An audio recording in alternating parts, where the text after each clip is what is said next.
2006년 6월, 장마가 시작되던 무렵의 강화도는 짙은 안개와 비냄새로 가득했습니다. 평화롭기만 하던 이 섬마을에서 한 여인과 그녀의 고등학생 딸이 거액의 현금을 인출한 직후 신기루처럼 증발해버렸습니다. 그들이 남긴 것은 은행 CCTV에 찍힌 마지막 모습과 주인 잃은 자동차 한 대뿐이었습니다. 단순한 가출이었을까요? 아니면 누군가 치밀하게 설계한 덫이었을까요? 17년이 지난 지금도 회자되는 이 사건의 진실, 그 차가운 기록을 펼쳐보겠습니다. 이 미스터리한 사건의 시작과 끝, 그리고 형사들이 마주한 충격적인 진실을 끝까지 함께 추적하고 싶다면 지금 바로 구독 버튼을 누르고 알림 설정을 켜두세요. 여러분의 추리는 수사팀과 얼마나 일치할지 댓글로 남겨주셔도 좋습니다. 이야기는 2006년 6월 17일 토요일 오후로 거슬러 올라갑니다.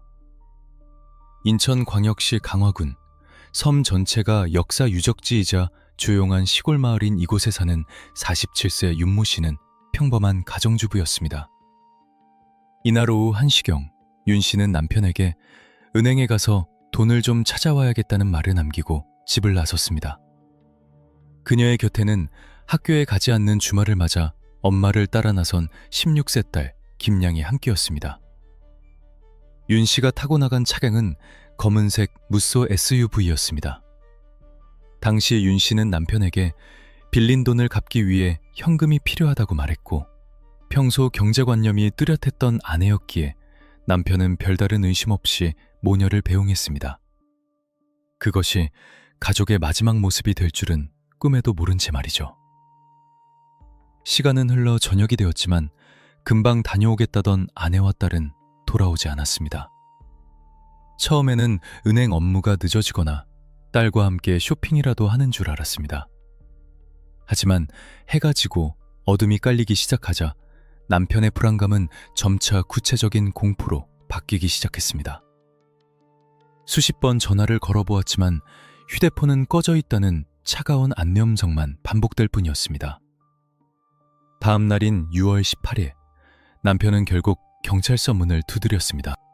제 아내와 딸이 어제 낮에 1억 원을 찾으러 나갔는데 아직도 돌아오지 않고 있습니다. 1억 원. 이 단어를 듣는 순간 실종 신고를 접수하던 당직 형사들의 눈빛이 달라졌습니다. 2006년 당시 1억 원은 지금 가치로 환산하면 훨씬 더 큰 거액이었습니다. 일반적인 가출 사건에서 현금 1억 원을, 그것도 전액 현찰로 인출해서 사라지는 경우는 극히 드물기 때문입니다. 강화경찰서 강력팀은 즉시 비상체제에 돌입했습니다. 이것은 단순 실종이 아니라 강력범죄와 연관되었을 가능성이 매우 높다는 직감이 형사들의 뇌리를 스쳤기 때문입니다. 수사팀은 가장 먼저 모녀의 동선을 추적하기 시작했습니다. 그들이 마지막으로 목격된 곳은 어디일까요? 금융기록 조회 결과 윤 씨는 실종 당일인 17일 오후 강화도 내의 한 은행 지점을 방문한 것이 확인되었습니다. 은행 CCTV 화면 속에는 윤 씨가 창구에서 현금을 인출하는 모습이 선명하게 찍혀 있었습니다. 하지만 여기서 형사들은 기이한 점을 발견합니다. 윤 씨가 인출한 금액은 정확히 현금 1억 원. 1만 원권 지폐로 가득 채운 쇼핑백 2개 분량이었습니다. CCTV 속 윤 씨의 표정은 어딘가 모르게 경직되어 있었고 수시로 주변을 두리번거리는 등 몹시 불안해 보였습니다. 마치 누군가에게 감시당하고 있거나 쫓기는 사람처럼 말이죠. 더욱 수상한 것은 은행 밖의 정황이었습니다. 윤 씨가 돈을 찾아 은행을 나서는 순간 그녀의 무쏘 차량이 어디론가 급하게 이동하는 모습이 도로 CCTV에 포착되었습니다. 하지만 운전석에 누가 타고 있었는지는 썬팅이 짙어 식별이 불가능했습니다. 수사 개시 이틀째 결정적인 단서가 발견되었습니다. 모녀가 타고 나갔던 무쏘 차량이 발견된 것입니다. 장소는 집이나 은행과는 전혀 상관없는 강화도 내의 한적한 뚝길이었습니다. 인적이 드물고 갈대숲이 우거진 곳이라 밤에는 지역 주민들도 잘 다니지 않는 외진 곳이었습니다. 과학수사대 요원들이 현장에 급파되어 차량을 정밀 감식하기 시작했습니다. 폴리스 라인이 쳐지고 긴장감이 감도는 가운데 차량 내부가 공개되었습니다. 차 문은 잠겨있지 않았습니다. 차 키는 내부에 꽂혀있지 않았지만 차량 내부는 너무나 깨끗했습니다. 누군가 강제로 끌어내린 흔적도, 몸싸움을 벌인 혈흔도, 심지어는 모녀의 소지품 하나 흐트러진 것이 없었습니다. 마치 그들이 이곳에 차를 세우고 누군가를 기다리다가 제 발로 다른 차로 옮겨 탄 듯한 모습이었습니다. 형사들은 이 대목에서 프로파일링을 시작했습니다. 납치라면 보통 차량 유리가 깨져 있거나 타이어 자국이 어지럽게 남아 있어야 한다. 그런데 현장이 너무 깨끗하다. 이건 면식범의 소행일 가능성이 높다. 범인은 윤 씨가 거액의 현금을 인출할 것을 미리 알고 있었을까요? 아니면 우발적인 범행이었을까요? 하지만 1억 원이라는 돈을 현금으로 준비하게 시킨 점, 그리고 CCTV 사각지대만을 골라 이동한 점으로 미루어 볼 때 이것은 치밀하게 계획된 범죄임이 분명했습니다. 사라진 1억 원, 주인 잃은 자동차, 그리고 꺼져버린 2대의 휴대전화. 수사팀은 윤 씨의 통화 내역을 확보하여 정밀 분석에 들어갔습니다. 실종 직전 그녀가 마지막으로 통화한 사람은 누구였을까요? 그리고 그 1억 원은 도대체 어디로 사라진 것일까요? 수사망이 좁혀지던 그때 형사들은 윤 씨의 금융거래 내역에서 범인들이 미처 지우지 못한 아주 미세하지만 결정적인 실수 하나를 포착하게 됩니다. 그것은 바로 범인들이 남긴 디지털 발자국이었습니다. 과연 형사들이 찾아낸 그 단서는 무엇이었을까요? 그리고 안개 속에 숨어 모녀를 지켜보던 그림자의 정체는 누구였을까요? 다음 편 CCTV에 찍힌 유령들에서 본격적인 추격전이 시작됩니다. 이 사건의 전말이 궁금하시다면 지금 바로 좋아요와 구독 부탁드리며 다음 이야기가 준비되는 대로 바로 돌아오겠습니다. 사라진 1억 원, 그리고 징발해버린 무녀. 수사본부는 즉시 이 사건을 단순 실종이 아닌 납치 강도 사건으로 전환했습니다. 범인들이 노린 것은 명백히 현금이었고 피해자들을 제압하거나 유인할 만큼 치밀한 계획을 세웠다는 점이 확실시되었기 때문입니다. 형사들은 먼저 그 1억 원의 흐름을 다시 한번 꼼꼼히 되짚어보기로 했습니다. 돈이 인출된 시점과 경로를 파악하면 범인들의 꼬리를 잡을 수 있을 것이라 판단했기 때문입니다. 금융수사팀의 분석 결과 윤 씨는 실종 당일 한 번에 1억 원을 인출한 것이 아니었습니다. 며칠 전부터 은행에 전화를 걸어 고액의 현금을 인출할 테니 준비해달라고 예약을 해두었던 정황이 포착되었습니다. 이는 범행 계획이 최소 며칠 전, 아니 그보다 훨씬 이전부터 진행되고 있었음을 시사합니다. 누군가가 윤 씨에게 지속적으로 거액의 현금이 필요하다고 압박했거나 혹은 거절할 수 없는 제안을 했을 가능성이 큽니다. 수사팀은 다시 은행 CCTV 분석실로 향했습니다. 수십 번 돌려본 화면이었지만 이번에는 관점을 달리했습니다. 피해자인 윤 씨가 아닌 윤 씨를 지켜보고 있었을지 모르는 제3의 인물을 찾기 위해서였습니다. 화면 속 윤 씨는 불안해 보였습니다.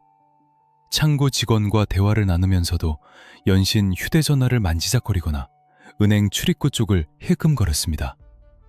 마치 누군가의 지시를 받고 있는 듯한 모습이었습니다. 잠깐, 저기 저 차. 한 형사가 모니터를 가리켰습니다. 은행 밖 도로를 비추는 다른 CCTV 영상에서 수상한 점이 발견되었습니다. 윤 씨가 은행에 들어가기 직전부터 그리고 돈을 찾아 나온 후까지 일정한 거리를 두고 윤 씨의 동선을 따라다니는 차량 한 대가 희미하게 포착된 것입니다. 차종을 정확히 식별하기엔 화질이 좋지 않았지만 그 차량은 윤 씨의 무쏘 차량이 이동할 때마다 그림자처럼 뒤를 밟고 있었습니다. 형사들의 등줄기에 식은땀이 흘렀습니다. 이것은 명백한 미행이자 감시였습니다. 한편 국립과학수사연구원 국과수에서 무쏘 차량에 대한 정밀 감식 결과가 도착했습니다. 차량은 겉보기엔 깨끗했지만 과학의 눈을 피할 수는 없었습니다. 감식반은 차량 내부, 특히 조수석과 뒷좌석 손잡이 부근에서 윤 씨 가족의 것이 아닌 낯선 지문 몇 점을 채취하는 데 성공했습니다. 또한 차량 바닥 매트에서는 미세한 흙 입자와 특이한 섬유 조각이 발견되었습니다. 이것은 피해자들이 1억 원을 인출한 뒤 범인들의 아지트나 제3의 장소로 이동했을 가능성을 보여주는 중요한 증거였습니다. 하지만 수사의 가장 큰 돌파구는 의외의 곳에서 터졌습니다. 바로 윤 씨의 통화 내역 조회 결과였습니다. 실종 당일을 기점으로 역순으로 통화 기록을 훑어내려가던 형사들의 눈에 유독 자주 등장하는 번호 하나가 꽂혔습니다. 실종 일주일 전부터 윤 씨와 수차례 통화를 주고받았고 심지어 사건 당일 오전에도 짧은 통화가 이루어진 번호였습니다. 그 번호의 주인은 20대 남성 하모 씨였습니다. 형사들은 즉시 하 씨의 신원 파악에 나섰습니다. 그는 누구일까요? 혹시 윤 씨에게 돈을 빌려준 사채업자일까요? 아니면 원한 관계에 있는 사람일까요? 놀랍게도 하 씨는 윤 씨 가족과 매우 가까운 지인이었습니다. 이웃 주민들의 진술에 따르면 하 씨는 윤 씨 가족과 같은 종교 활동을 하며 알게 된 사이로 평소 윤 씨가 착하고 성실한 청년이라며 아들처럼 아끼던 인물이었습니다. 윤 씨는 하 씨에게 밥을 사주기도 하고 고민 상담을 들어주기도 했다고 합니다. 그 착한 청년이 범인이라고요? 에이, 말도 안 돼요. 그럴 사람이 아니에요. 주변 사람들의 평가는 한결같았습니다. 하지만 형사들의 촉은 달랐습니다. 20대 초반의 혈기왕성한 청년이 40대 가정주부와 그렇게 빈번하게 통화를 할 이유가 무엇일까요? 게다가 하 씨는 일정한 직업이 없는 무직 상태였고 최근 카드빚 등 금전적인 문제로 곤란을 겪고 있었다는 첩보가 입수되었습니다. 돈이 필요한 청년, 돈을 가진 그리고 자신을 믿어주는 40대 여인. 모든 정황이 하 씨를 가리키고 있었습니다. 수사팀은 하 씨를 유력한 용의자로 특정하고 그를 용의선상 맨 꼭대기에 올렸습니다. 하지만 섣불리 체포할 수는 없었습니다. 아직은 정황 증거뿐이었고 만약 그가 범인이라면 공범이 있을 가능성이 매우 높았기 때문입니다. 혼자서 성인 여성과 10대 여학생을 동시에 제압하고 납치하는 것은 물리적으로 쉽지 않은 일입니다. 경찰은 하 씨의 움직임을 은밀히 추적하기 시작했습니다. 그리고 그의 행적을 조사하던 중 더욱 의심스러운 정황을 포착하게 됩니다. 윤 씨 모녀가 실종되던 그 시각, 하 씨 역시 평소와 다른 동선을 보였던 것입니다. 형사들은 결단을 내렸습니다. 일단 하 씨를 참고인 자격으로 소환하여 반응을 떠보기로 했습니다. 그가 정말 범인이라면 경찰에 연락을 받는 순간 미세하게라도 동요할 것이 분명했으니까요. 전화를 건 형사의 목소리는 최대한 범덤했습니다. 강화경찰서 형사과입니다. 윤 씨 실종 사건 관련해서 몇 가지 여쭤볼 게 있으니 잠시 서에 들러주실 수 있겠습니까? 수화기 너머로 잠시 침묵이 흘렀습니다. 그 짧은 1, 2초의 정적. 그것은 범죄 심리학에서 말하는 방어 기제가 작동하는 시간이었습니다. 이내 들려온 하 씨의 목소리는 너무나도 태연했습니다. 아, 아주머니요. 무슨 일 생기셨나요? 네, 알겠습니다. 지금 바로 가겠습니다. 경찰서로 걸어 들어오는 하 씨의 발걸음은 가벼웠고 표정에는 두려움 따위는 찾아볼 수 없었습니다. 그는 자신이 완벽한 알리바이를 가지고 있다고 믿고 있는 눈치였습니다. 과연 하 씨는 경찰이 던진 덫을 피해 나갈 수 있을까요? 그리고 그가 숨기고 있는 그날의 진실은 무엇일까요? 형사들과 용의자의 숨막히는 심리전이 이제 막 시작되려 하고 있습니다. 가면을 쓴 청년과 진실을 파헤치려는 형사들의 치열한 두뇌 싸움. 다음 편 제3부 용의자와 완벽한 연극에서 계속됩니다. 정사과 취조실의 공기는 무거웠습니다. 회색 벽에 걸린 시계 초침 소리만이 정적을 깨고 있었습니다. 그 맞은편에 앉은 하 씨. 갓 20살을 넘긴 이 청년은 살인이나 납치와는 거리가 멀어 보이는 그저 평범하고 순진한 대학생 같은 외모를 하고 있었습니다. 형사들은 그를 보자마자 직감적으로 느꼈습니다. 이 녀석 보통이 아니다. 보통 경찰서, 그것도 강력팀 조사실에 불려온 참고인들은 아무리 죄가 없어도 긴장하기 마련입니다. 다리를 떨거나 시선을 피하거나 목소리가 기어들어가죠. 하지만 하 씨는 달랐습니다. 그는 예의 바르게 인사를 건넸고 형사가 건넨 종이컵의 물을 아주 침착하게 마셨습니다. 마치 나는 아무것도 숨길 게 없다는 것을 온몸으로 웅변하는 듯 했습니다. 하 선생님, 윤 씨 가족과 꽤 가깝게 지내셨더군요. 사건 당일에는 어디서 무엇을 하고 계셨습니까? 형사의 질문이 떨어지자마자 하 씨의 입에서는 준비된 대답이 술술 흘러나왔습니다. 아, 그날이요? 친구들과 놀러 갔습니다. 점심때쯤 만나서 당구도 치고 PC방에도 갔다가 저녁에는 술 한잔 했죠.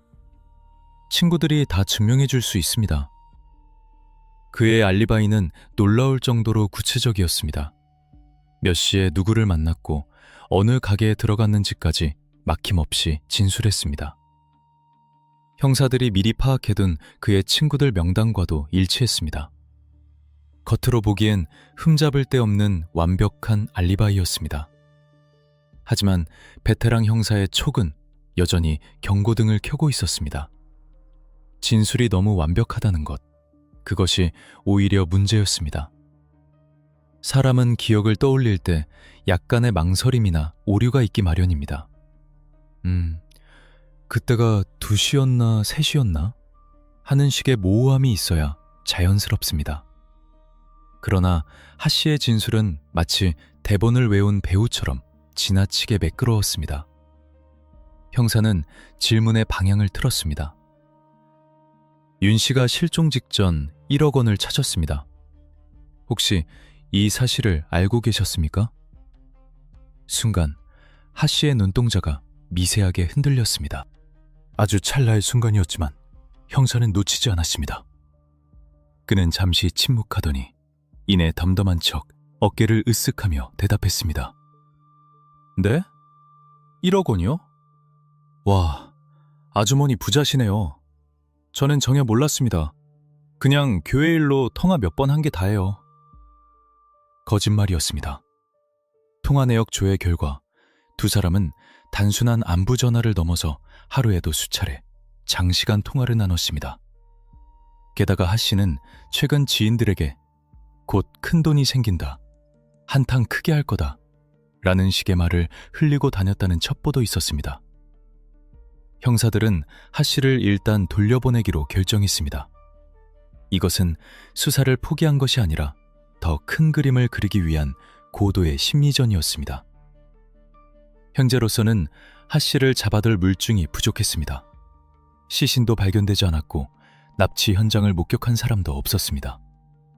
만약 지금 섣불리 그를 긴급 체포했다가 증거 불충분으로 풀려나게 된다면 놈들은 증거를 인멸하고 영영 숨어버릴 것입니다.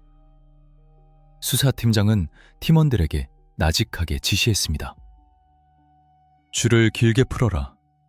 놈이 안심하고 움직일 때까지 기다린다.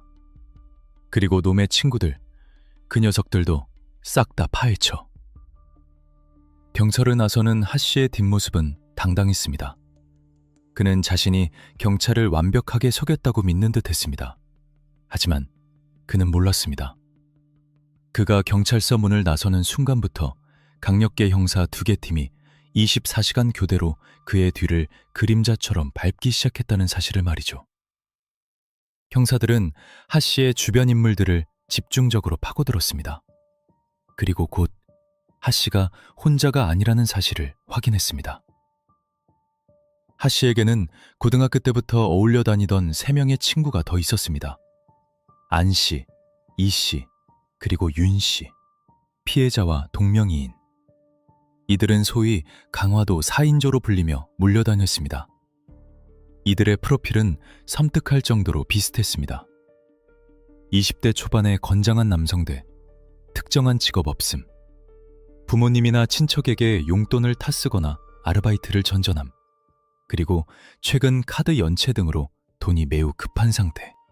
형사들은 무릎을 쳤습니다. 이거다. 혼자가 아니었어. 4명이 면성인 여성과 여학생을 제압하고 차를 옮기는 것, 모든 게 가능해진다. 이들은 평소 PC방에 모여 폭력적인 게임을 즐기거나 술을 마시며 시간을 보냈습니다. 그런데 윤 씨 모녀가 실종된 그날 이후 이 백수 청년들의 씀씀이가 수상할 정도로 커졌다는 정황이 포착되었습니다.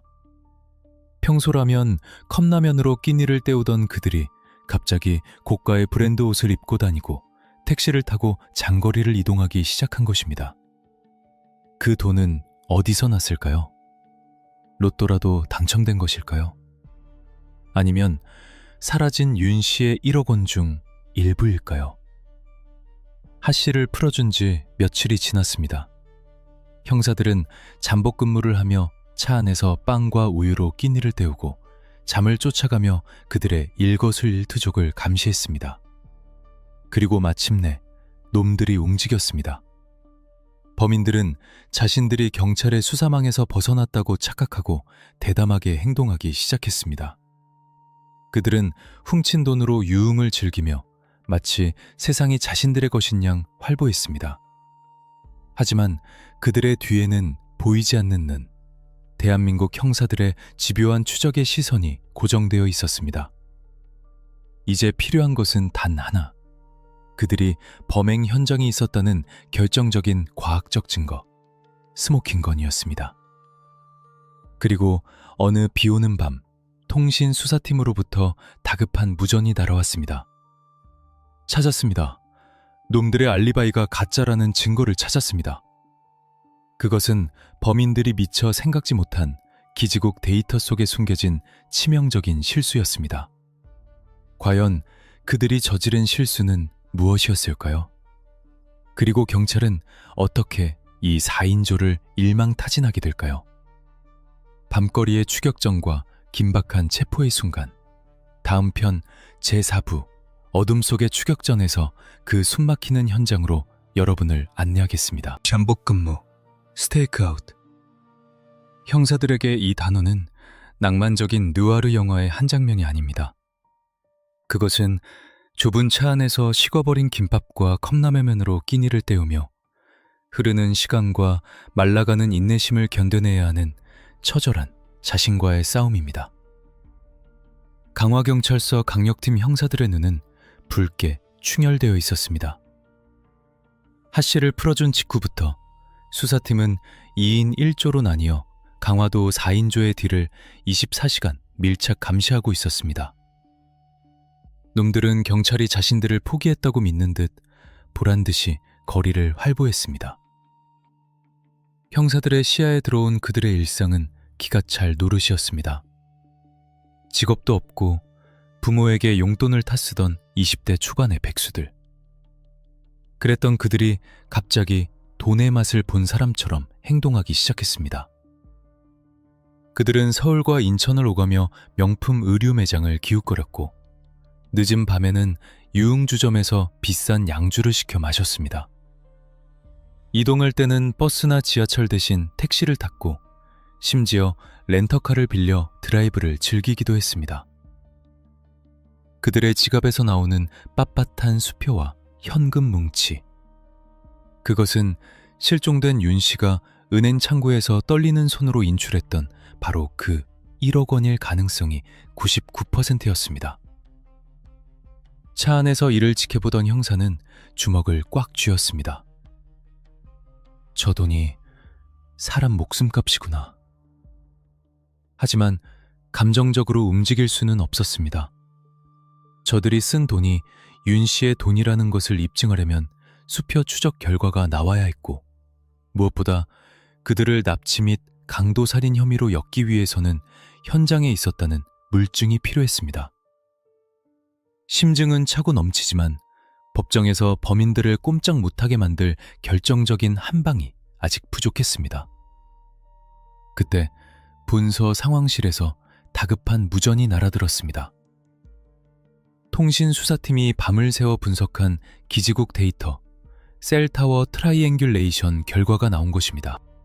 2006년 당시의 기술로도 휴대전화가 어느 기지국의 신호를 잡았는지 파악하면 사용자의 대략적인 위치를 반경 수백 미터 이내로 좁힐 수 있었습니다. 형사들은 하씨 일당 4명과 실종된 윤 씨 모녀의 휴대전화 신호 기록을 시간대별로 겹쳐보았습니다. 결과는 충격적이었습니다. 아니, 범인들의 거짓말이 산산조각나는 순간이었습니다. 하씨는 조사실에서 친구들과 당구를 치고 PC방에 있었다 라고 진술했습니다. 그의 친구들 역시 입을 맞춘 듯 똑같은 알리바이를 댔습니다. 그들이 말한 장소는 강화 읍내의 번화가였습니다.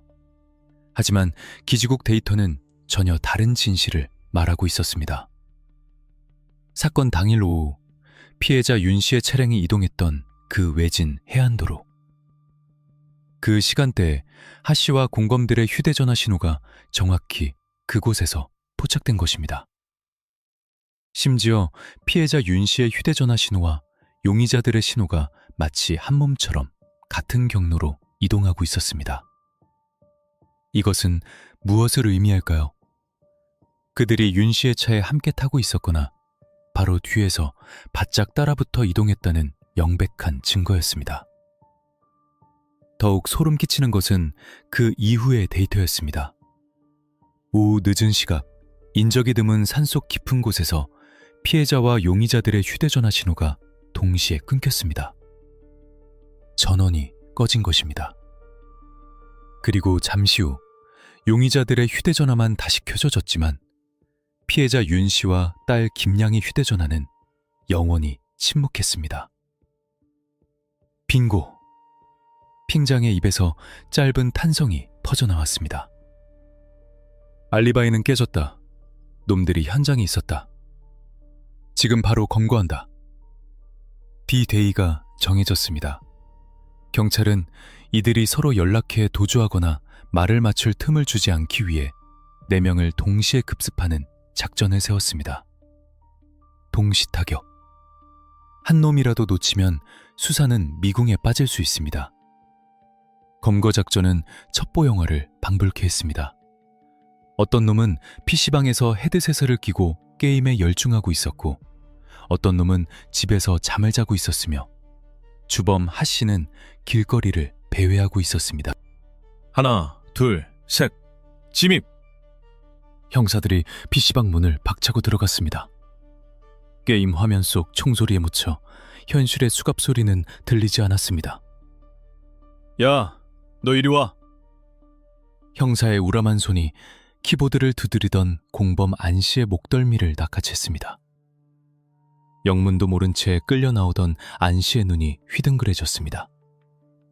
동시에 하 씨의 집 앞, 귀가하던 하 씨를 형사들이 덮쳤습니다. 그는 저항하려 했지만 강력반 형사들의 숙련된 제압 기술에 순식간에 아스팔트 바닥에 얼굴을 박았습니다. 당신을 납치 및 감금 혐의로 긴급 체포합니다. 변호사를 선임할 수 있고. 미란다 원칙이 고요한 밤하늘에 울려 퍼졌습니다. 그렇게 강화도 4인조는 하룻밤 사이에 모두 검거되었습니다. 그들이 완전 범죄를 꿈꾸며 1억 원을 흥청망청 쓴 지 불과 며칠 만의 일이었습니다. 하지만 체포는 끝이 아니라 진짜 싸움의 시작이었습니다. 경찰서로 압송된 4명의 청년. 그들은 수갑을 찬 채로도 여전히 뻔뻔했습니다.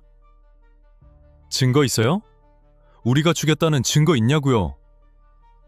그냥 드라이브 간 거예요. 우연히 동선이 겹친 거라고요. 시신이 발견되지 않은 상황. 자백이 없다면 재판에서 유죄를 입증하기가 까다로울 수도 있습니다. 형사들은 이들의 입을 열게 해야만 했습니다. 그것도 아주 빠르고 정확하게. 경찰은 이들을 유치장의 각기 다른 독방에 격리했습니다. 서로의 얼굴을 볼 수 없게, 목소리를 들을 수 없게 철저히 분리했습니다. 이것은 고전적이지만 가장 강력한 심리수사 기법, 죄수의 딜레마를 이용하기 위함이었습니다. 차가운 취조실에 홀로 남겨진 20대 청년들. 이제 형사들은 그들의 불안한 심리를 파고들 준비를 마쳤습니다. 과연 누가 먼저 배신을 하고 누가 먼저 무너질까요? 견고해 보이던 악의 연대, 그 틈을 비집고 들어가는 날카로운 심리전. 다음 편 제5부 침묵의 벽을 깨라에서 그 치열한 두뇌 싸움이 펼쳐집니다. 철컥. 육중한 철문이 닫히는 소리와 함께 4명의 용의자는 서로 다른 4개의 취조실에 각각 격리되었습니다. 이제부터는 철저한 고독과의 싸움이자 보이지 않는 상대와의 심리전이 시작되는 순간입니다. 경찰이 구사한 전술은 수사물의 고전이자 가장 강력한 무기인 분리신문이었습니다. 공범들을 서로 떼어놓고 정보의 비대칭성을 이용해 신뢰를 무너뜨리는 것, 소위 죄수의 딜레마 상황을 만드는 것입니다. 초반의 분위기는 팽팽했습니다. 주범격인 하씨를 비롯한 4인조는 사전에 입을 맞춘 듯 완강하게 범행을 부인했습니다. 억울합니다, 형사님. 기지국 위치요? 그때 드라이브 갔었다니까요. 우연히 그 근처를 지나간 게 죄입니까? 돈요? 제가 아르바이트해서 모은 겁니다. 친구한테 빌린 것도 있고요. 그들은 눈 하나 깜짝하지 않고 거짓말을 늘어놓았습니다. 아직 시신이 발견되지 않았다는 점, 즉 결정적인 물증, 없다는 것을 그들도 본능적으로 알고 있었기 때문입니다. 시신 없는 살인사건은 법정에서 무죄가 선고될 확률이 높다는 얄팍한 법지식을 믿고 버티는 것이었습니다. 하지만 베테랑 형사들은 서두르지 않았습니다. 그들은 이 20대 초반의 청년들이 가진 가장 큰 약점을 알고 있었습니다. 바로 얄팍한 의리와 자기 보신주의였습니다. 형사들은 방을 오가며 미묘한 정보를 흘리기 시작했습니다. A 조사실에 들어간 형사가 용의자 안 씨에게 넌지시 말을 건넸습니다. 야, 네 친구 하씨 말이야. 되게 똑똑하더라. 지금 옆방에서 술술 다 불고 있어. 자기는 시키는 대로 했을 뿐이고 주동자는 너랑 다른 애들이라고 하던데? 너 이대로 가다간 네가 모든 죄 다 뒤집어 쓴다. 안 씨의 동공이 흔들리기 시작했습니다. 네? 그럴 리가 없는데요. 우리는 약속했는데. 한편 B 조사실의 형사는 다른 공범 이 씨에게 전혀 다른 압박을 가했습니다. 우린 이미 증거 다 확보했어. 기지국 데이터 봤지? 네가 차에서 내리는 거 목격한 사람도 있어. 지금 자백하면 정상 참작될 수도 있는데 끝까지 오리발 내밀면 법정 최고형이다. 선택은 네가 해. 시간이 흐를수록 취조실의 공기는 달라지기 시작했습니다. 처음에는 우리는 모른다며 단단하게 뭉쳐있던 그들의 침묵의 카르텔에 금이 가기 시작한 것입니다. 그들은 서로가 서로를 배신하고 있을지도 모른다는 의심의 지옥 속에 갇혀버렸습니다. 그리고 새벽 2시, 가장 심약해 보였던 공범 중 한 명이 결국 무너졌습니다. 그는 고개를 떨구고 흐느끼며 입을 열었습니다. 제가 죽인 거 아니에요. 저는 그냥 시키는 대로 막만 봤어요. 이 한마디, 수사팀이 그토록 기다리던 자백의 물꼬가 터진 것입니다. 이 진술은 도미노처럼 다른 취조실로 전파되었습니다. 야, 옆방에서 다 불었다. 너만 버티면 너만 죽어. 이 말을 들은 주범 하씨조차 더 이상 버틸 재간이 없었습니다. 그들은 살기 위해 혹은 형량을 조금이라도 줄이기 위해 서로를 맹렬하게 물어뜯기 시작했습니다. 그들이 보여준 우정이라는 것은 범죄 앞에서는 휴지 조각보다 가벼운 것이었습니다. 드디어 밝혀진 그날의 전모는 실로 충격적이었습니다. 사건은 철저하게 돈 때문에 기획되었습니다. 주범 하씨는 평소 윤 씨가 자신을 믿고 있다는 점을 악용했습니다. 그는 윤 씨에게 좋은 땅이 나왔는데 급하게 계약금이 필요하다는 식의 거짓 정보로 현금을 인출하게 유도했습니다. 당일 오후 하 씨와 공범들은 윤 씨의 차량을 한적한 곳으로 유인했습니다. 윤 씨는 평소 아들처럼 여기던 하 씨가 친구들과 함께 나타나자 별다른 의심 없이 차 문을 열어주었습니다. 하지만 차 문이 열리는 순간 그들의 태도는 돌변했습니다. 그들은 모녀를 위협하여 차량 뒷좌석으로 몰아넣고 미리 준비한 청테이프로 결박했습니다. 그리고 1억 원이 든 가방을 탈취했습니다. 여기서 가장 끔찍한 사실이 드러났습니다. 형사가 물었습니다. 돈만 뺏으면 됐지. 왜 굳이 모녀를 그렇게 했나? 하 씨는 고개를 숙인 채 나지막이 대답했습니다. 아줌마가 제 얼굴을 알잖아요. 신고하면 잡힐 테니까요. 단지 그 이유였습니다. 연식범, 범죄의 가장 비극적인 특징. 피해자가 가해자를 안다는 사실 자체가 죽음의 이유가 된 것입니다. 그들은 처음부터 돈을 뺏고 나서 모녀를 집으로 돌려보낼 생각이 전혀 없었습니다. 애초에 모녀를 지워버릴 계획까지 세우고 범행을 시작했던 것입니다. 자백은 계속 이어졌습니다. 그들은 모녀를 태운 차를 몰고 강화도 해안의 인적이 드문 곳으로 이동했습니다. 모녀는 살려달라고 애원했지만 이미 돈에 눈이 먼 그들의 귀에는 아무것도 들리지 않았습니다. 해가 지고 어둠이 깔리자 그들은 잔혹한 실행에 옮겼습니다. 16살 딸을 먼저 보내고 어머니 윤 씨마저 영원한 침묵 속으로 밀어넣었습니다. 차가운 바닷바람이 부는 갈대밭에서 두 모녀의 생명은 그렇게 허망하게 꺼져버렸습니다. 범인들은 시신을 처리한 뒤 증거를 없애기 위해 윤 씨의 휴대전화와 지갑 등을 바다에 던져버리고 차량은 엉뚱한 곳에 버려두어 수사에 혼선을 주려 했습니다. 모든 퍼즐이 맞춰졌습니다. 범행 동기, 과정, 그리고 역할 분담까지. 하지만 아직 가장 중요한 마지막 퍼즐 조각이 남아 있었습니다. 수사팀장이 무겁게 입을 열었습니다. 그래서 두 분은 지금 어디에 계시나? 범인들은 떨리는 손가락으로 지도의 한 지점을 가리켰습니다. 강화도 서쪽 끝, 사람의 발길이 닿지 않는 외진 갯벌 근처의 야산이었습니다. 거기에 묻었습니다. 이 말을 듣는 순간 형사들은 분노와 허탈함에 잠시 말을 잇지 못했습니다. 1억 원. 4명이 나누면 고작 2,500만 원.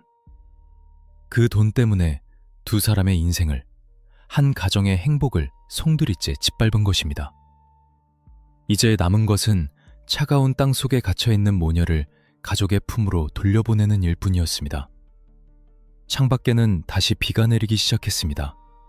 마치 억울하게 떠난 영혼들의 눈물처럼.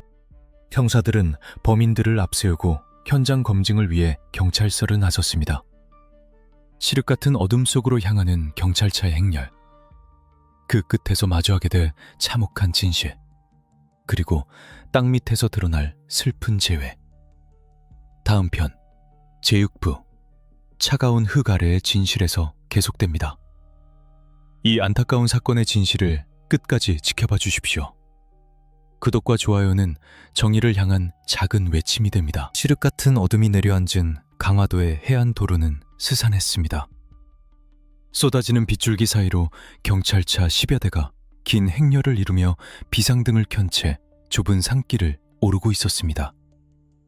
그 행렬의 중심에는 수갑을 찬 채 고개를 숙인 4명의 용의자가 타고 있었습니다. 그들이 형사들을 이끈 곳은 강화군 화도면의 한 야산이었습니다. 인적이 완전히 끊긴 곳, 바다 냄새와 썩은 갈대 냄새가 뒤섞여 코를 찌르는 이곳은 지역 주민들조차 잘 찾지 않는 버려진 땅이었습니다. 차량 진입이 불가능한 지점에 이르자 형사들은 차에서 내려 용의자들을 끌고 산길을 오르기 시작했습니다. 질척거리는 진흙탕이 발목을 잡았고 거센 바닷바람이 우비깃을 때렸습니다. 마치 억울하게 희생된 영혼들이 그들의 접근을 지켜보고 있는 듯한 무거운 기운이 감돌았습니다. 여기요? 확실해? 형사의 다그침에 주범 하씨는 떨리는 손으로 어둠 속의 한 지점을 가리켰습니다. 저기, 저 나무 아래쪽입니다. 그곳은 수풀이 우거져 있어 육안으로는 식별하기 어려운 경사면이었습니다. 즉시 현장 보존선 설치되었고 대기하고 있던 과학수사대, 요원들과 기동배원들이 투입되었습니다. 칠흑 같은 어둠을 몰아내기 위해 대형 조명 차량이 켜졌습니다. 순식간에 산 중턱이 대낮처럼 환하게 밝혀졌지만 그 빛은 따뜻함이 아닌 차가운 진실을 비추는 서치라이트였습니다. 발굴 시작해. 수사팀장의 짧은 지시와 함께 대원들이 삽을 들고 땅을 파내기 시작했습니다. 석. 젖은 흙이 파헤쳐지는 소리만이 정막을 채웠습니다. 현장에 있던 수십 명의 경찰관 중 누구도 입을 열지 않았습니다. 모두가 침을 삼키며 삽 끝에 걸리는 감각에 온 신경을 집중했습니다. 제발 이곳이 아니기를, 혹시라도 그들이 거짓말을 한 것이기를 바라는 모순된 희망과 빨리 찾아내어 가족의 품으로 돌려보내야 한다는 사명감이 교차하는 순간이었습니다. 30분쯤 지났을까 한 대원의 삽 끝에 둔탁한 느낌이 전해졌습니다. 돌이나 나무 뿌리와는 다른 무언가 부드러운 물체였습니다. 잠깐, 멈추세요. 모든 작업이 중단되었습니다. 과학수사대 요원이 조심스럽게 호미와 붓을 들고 흙을 걷어내기 시작했습니다. 조명빛 아래로 흙 속에 묻혀있던 옷자락이 희미하게 드러났습니다. 실종 당시 윤 씨가 입고 있었던 옷과 일치했습니다. 찾았습니다. 그 한마디에 현장의 공기가 무겁게 가라앉았습니다. 조심스럽게 흙을 더 걷어내자 참혹한 진실이 모습을 드러냈습니다. 어머니 윤 씨와 딸 김양. 두 사람은 차가운 흙 구덩이 속에서 서로를 꼭 껴안은 채 잠들어 있었습니다. 16살 딸은 엄마의 품에 얼굴을 묻고 있었고 엄마는 마지막 순간까지 딸을 지키려는 듯 아이를 감싸 안고 있는 자세였습니다. 그들은 그렇게 1억 원이라는 탐욕의 무게에 짓눌려 차가운 땅 속에 버려져 있었습니다. 범인들은 시신을 깊게 묻지도 않았습니다. 단지 낙엽과 흙으로 대충 덮어놓은 수준이었습니다. 짐승들이 파헤칠 수도 있었던 얕은 깊이. 그것은 죽은 자에 대한 최소한의 예의조차 없는 그저 증거 인멸을 위한 쓰레기투기나 다름없었습니다. 시신을 수습하는 형사들의 눈시울이 붉어졌습니다. 수많은 강력사건을 다뤄온 베테랑 형사들조차 서로를 안고 있는 모녀의 모습 앞에서는 고개를 돌려야 했습니다. 분노가 치밀어 올라 주먹을 꽉 쥔 형사의 손이 부들부들 떨렸습니다. 그 시각 멀리 떨어져 있던 용의자들은 무표정한 얼굴로 그 장면을 지켜보고 있었습니다. 죄책감 때문이었을까요? 아니면 이제 자신의 인생도 끝났다는 체념 때문이었을까요? 그들의 눈빛에는 인간으로서 느껴야 할 고통의 흔적이 보이지 않았습니다. 그저 운이 없어 걸렸다는 듯한 건조함만이 감돌았습니다. 현장 주변에서는 추가적인 증거물들도 발견되었습니다. 범인들이 급하게 버린 것으로 보이는 피해자들의 소지품 일부가 덤불 속에서 찾아졌습니다. 그들은 완전 범죄를 꿈꾸며 휴대전화와 지갑 등을 바다에 던졌다고 진술했지만 조류에 밀려오거나 제대로 던지지 못한 물건들이 갯벌 근처에서 발견된 것입니다. 하늘의 그물은 성긴 듯 보여도 결코 놓치는 법이 없다. 쉐얼 블로우는 옛말이 증명되는 순간이었습니다. 이제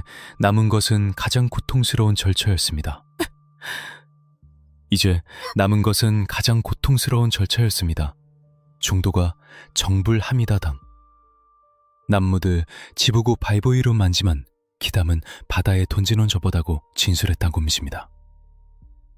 이제 남은 것은 가장 고통스러운 절차였습니다. 진저는 도르모비 바이보이로 만시만 그담은 던지못버디였습니다. 이제 남은 것은 가장 고통스러운 절차였습니다. 중동과 주부구 바이보이름 만시만 그담은 던지못버디였습니다. 이제 무대를 시가멸을 가정부려고 정등동한 갑소입니다. 중연 그도만 구예과 청불의 시벼. 진전엔 귀북어 개전 용주를 주니가 빼제 뒤를 도정 맞는 것입니다. 집에면 여건 믿어면 배두지만 집을 갯벌 근원 그저 갈고 합니다. 하늘의 그물은 성긴 범저를 꾸며 절코 자열부러붙다더 갯벌 근처에서 발견된 것입니다. 이제 남은 것은 가장 고통스러운 절차였습니다. 가족에 의한 신원 확인. 소식을 듣고 달려온 남편은 현장 접근이 통제된 폴리스 라인 밖에서 무너져 내렸습니다. 아니지. 내 아내랑 딸 아니지. 현장에서 들려오는 남편의 오열 소리가 빗소리에 섞여 산자락을 울렸습니다. 며칠 전까지만 해도 돈 찾아서 금방 올게 라며 웃으며 나갔던 아내와 딸이 이제는 차가운 주검이 되어 돌아왔습니다.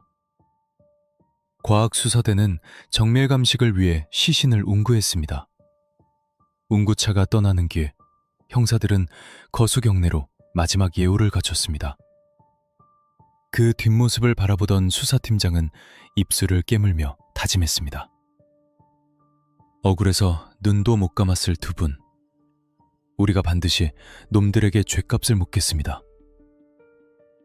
시신 발굴이 끝나고 날이 밝아왔습니다. 비는 그쳤지만 강화도의 아침 안개는 여느 때보다 짙고 무거웠습니다.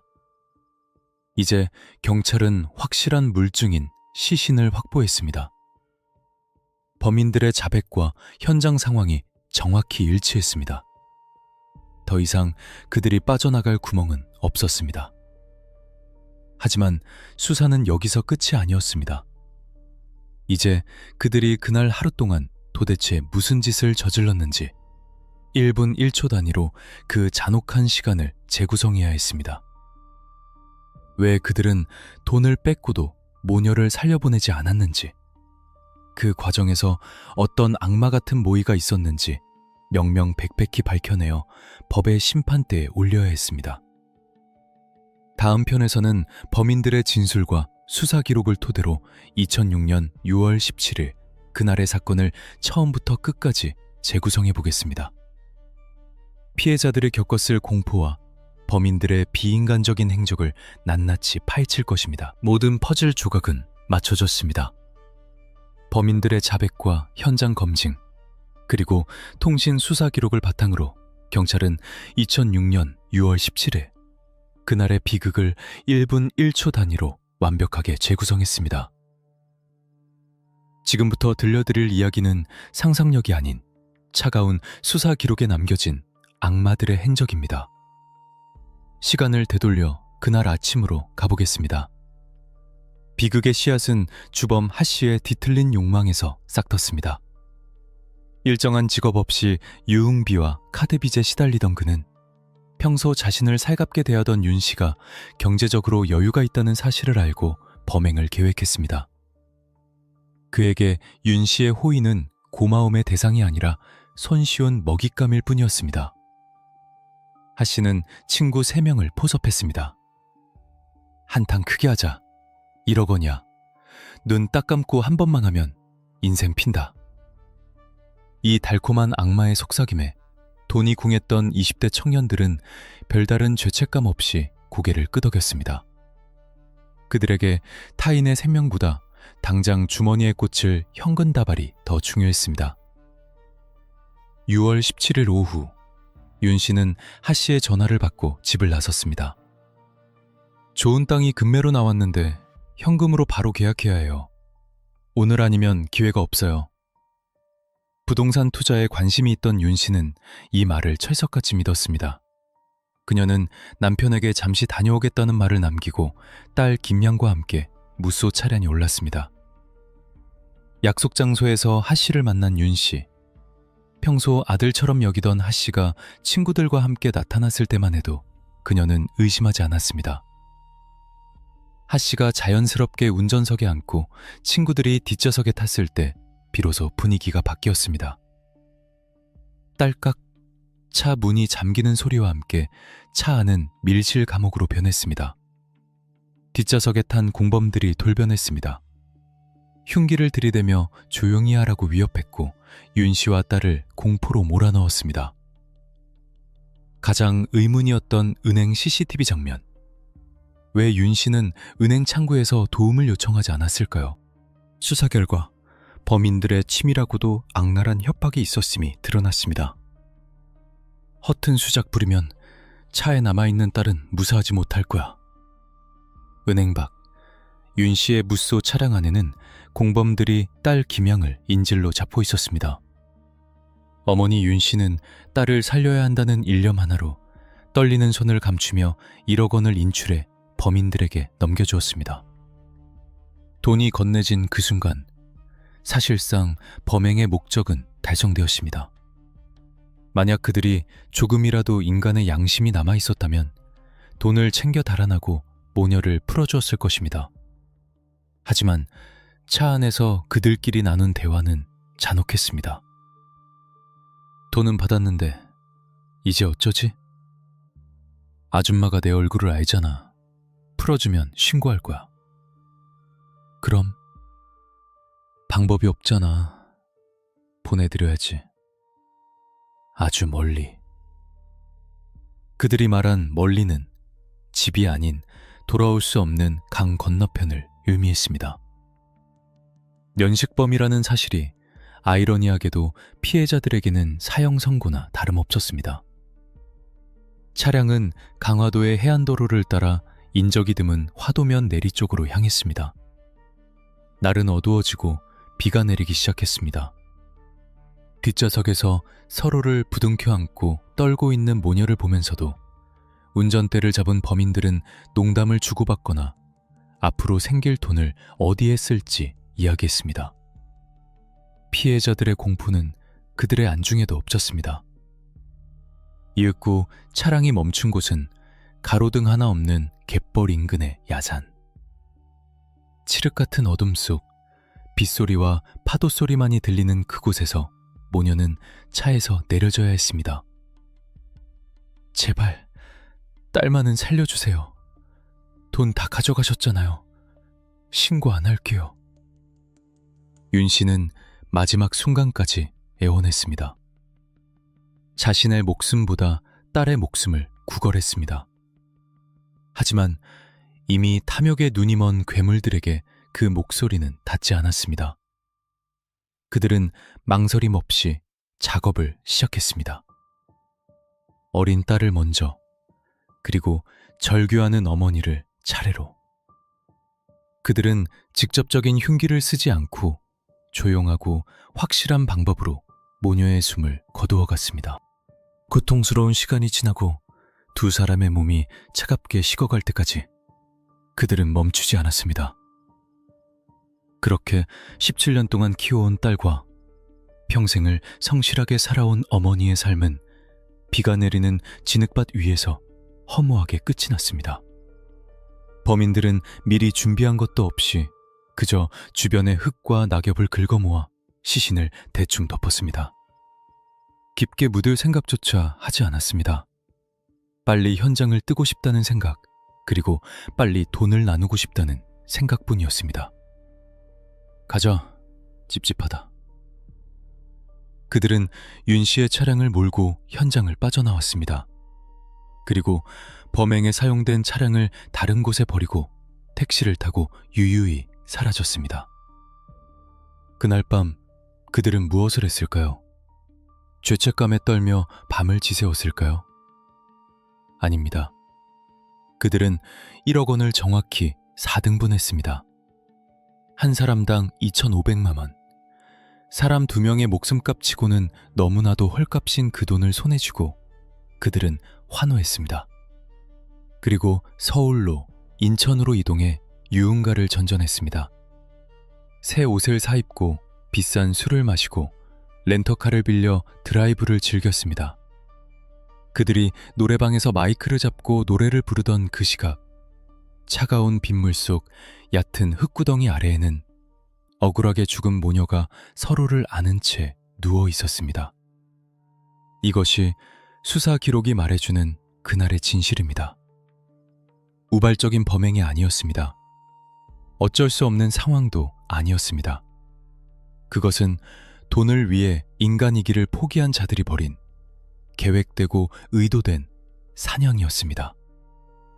이제 모든 진실이 밝혀졌습니다. 수사는 종결되었고 공은 법원으로 넘어갔습니다.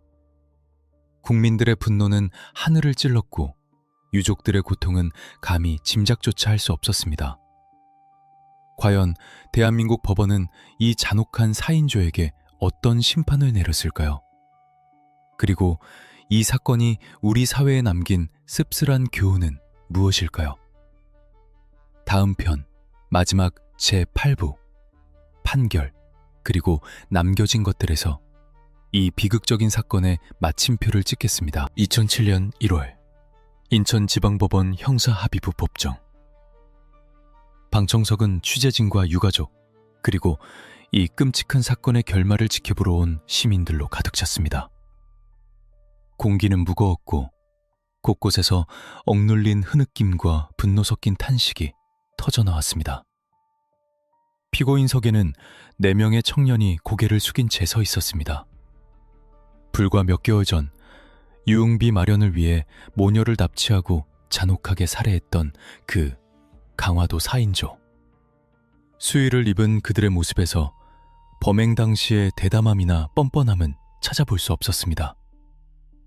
검찰은 이들에게 법정 최고형인 사형을 구형했습니다. 피고인들은 돈을 목적으로 평소 알고 지내던 피해자를 유인해 계획적으로 범행을 저질렀으며 증거를 인멸하기 위해 모녀를 살해하고 암매장하는 등 죄질이 극히 불량하다. 인간의 생명을 경시한 이들에게 우리 사회가 베풀 관용은 없다. 검사의 서슬퍼런 논고가 끝난 뒤 재판부의 선고가 이어졌습니다. 재판장은 판결문을 읽어내려가는 내내 침통한 표정을 감추지 못했습니다. 피고인들은 1억 원이라는 돈을 빼앗기 위해 자신들을 믿었던 이웃과 그 어린 딸의 생명을 앗아갔다. 피해자들이 겪었을 공포와 고통은 상상조차 할 수 없으며 하루아침에 가족을 잃은 유족의 슬픔은 평생 치유되지 않을 것이다. 그리고 내려진 1심 판결. 주범 하 씨와 공범 안 씨에게는 사형이 선고되었습니다. 범행을 적극적으로 주도하고 실행에 옮긴 책임을 물어 사회로부터 영원히 격리해야 한다는 준엄한 심판이었습니다. 나머지 공범들에게도 무기징역과 중형이 선고되었습니다. 이후 대법원에서 형이 확정되었습니다. 판결이 내려지는 순간 법정안은 눈물바다가 되었습니다. 하지만 그 어떤 준형이 선고된다 한들 이미 떠나버린 아내와 딸이 돌아올 수는 없었습니다. 이 사건은 우리 사회에 크나큰 충격과 씁쓸한 뒷맛을 남겼습니다. 첫째, 면식범죄 공포입니다. 범인 하 씨는 피해자 윤 씨가 평소 착한 청년이라며 믿고 아꼈던 인물이었습니다. 피해자는 의심 없이 차문을 열어주었고 그 믿음은 가장 끔찍한 배신으로 돌아왔습니다. 사람이 제일 무섭다는 말이 뼈저리게 다가오는 대목입니다. 이 사건 이후 지역사회의 문단속은 더욱 철저해졌지만 이웃을 향한 따뜻한 정은 차갑게 식어버리고 말았습니다. 둘째, 황금 만능주의가 낳은 괴물들입니다. 범인들이 손에 쥔 돈은 1인당 고작 2,500만 원. 그 돈은 그들이 조금만 성실하게 땀 흘려 일했다면 충분히 벌 수 있는 액수였습니다. 하지만 그들은 빠르고 쉬운 길을 택했고 그 대가로 타인의 생명과 자신의 인생을 맞바꿨습니다. 20대 초반, 인생의 가장 빛나는 시기에 그들은 스스로를 감옥이라는 영원한 어둠 속에 가두고 말았습니다. 셋째, 남겨진 자의 고통입니다. 사건이 종결되고 세상의 관심은 정차 멀어졌지만 홀로 남겨진 남편이자 아버지의 시간은 2006년 그 비오는 날에 멈춰버렸습니다. 그는 한 인터뷰에서 이렇게 말했습니다. 범인들이 잡히고 사형 선고를 받았다고 해서 달라진 건 없습니다. 내 아내와 딸은 여전히 곁에 없으니까요. 그저 하루하루 숨쉬는 것조차 고통일 뿐입니다. 강화도의 6월은 여전히 안개가 잦고 비가 많이 내립니다. 지금도 그 해안도로를 지날 때면 많은 이들이 17년 전 억울하게 쓰러져간 두 모녀를 떠올립니다. 1억 원이 든 가방을 들고 공포에 떨었을 어머니, 영문도 모른 채 엄마 품에서 눈을 감아야 했던 16살 딸. 그들이 마지막으로 바랐던 것은 돈도 명예도 아닌 그저 가족과 함께하는 저녁 식사 같은 평범한 일상이 아니었을까요? 이 사건은 우리에게 묵직한 질문을 던집니다. 우리는 지금 누구를 믿고 살아가고 있는가? 그리고 과연 인간의 욕망은 어디까지 잔혹해질 수 있는가? 오늘 준비한 강화도 모녀 납치 살해 사건 파일은 여기까지입니다. 차마 입에 담기도 힘든 잔혹한 범죄였지만 우리가 이 사건을 기억해야 하는 이유는 다시는 이런 비극이 되풀이되지 않기를 바라는 마음 때문일 것입니다. 억울하게 희생된 고인들의 명복을 빕니다.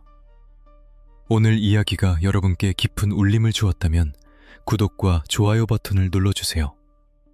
여러분의 관심이 묻혀있는 진실을 세상 밖으로 꺼내는 큰 힘이 됩니다. 저는 다음 시간 더 미스터리하고 충격적인 사건 파일로 다시 찾아오겠습니다. 지금까지 사건 읽어주는 남자였습니다.